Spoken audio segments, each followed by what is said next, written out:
বুক চাপড়ে মাতম, কারবালার শোক গাথা আর আত্মত্যাগের বার্তা নিয়ে ঢাকার রাস্তায় তাজিয়া মিছিল।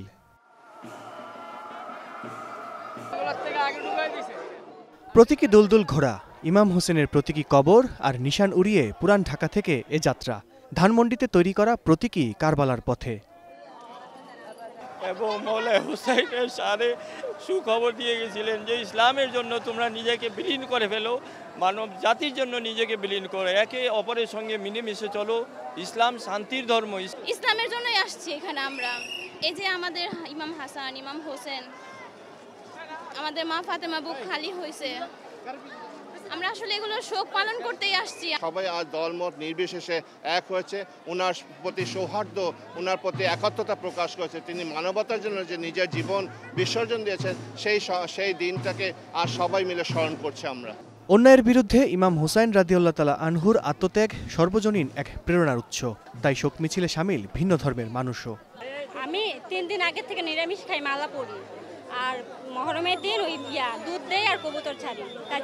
আমরা অনেক বিশ্বাস করি, আমরা যেদিকে আসি আমাদের উপকার ওই বলে তো আমরা আসি এদিকে।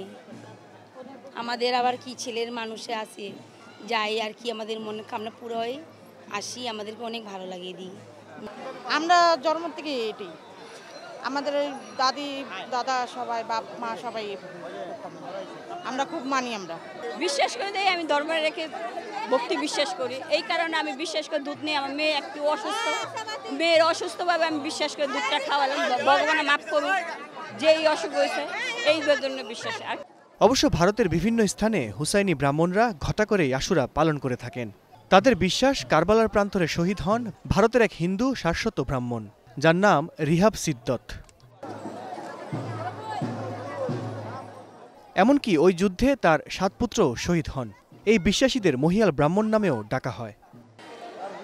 এটি শুধু শোক মিছিল না, এটি মানুষকে সত্য ও ন্যায়ের পক্ষে অটল থাকার শিক্ষা দেয়, যার অনুপ্রেরণা মানুষের হৃদয়ে গেঁথে থাকবে বহু বছর। আল কাসির, স্টার নিউজ, ঢাকা।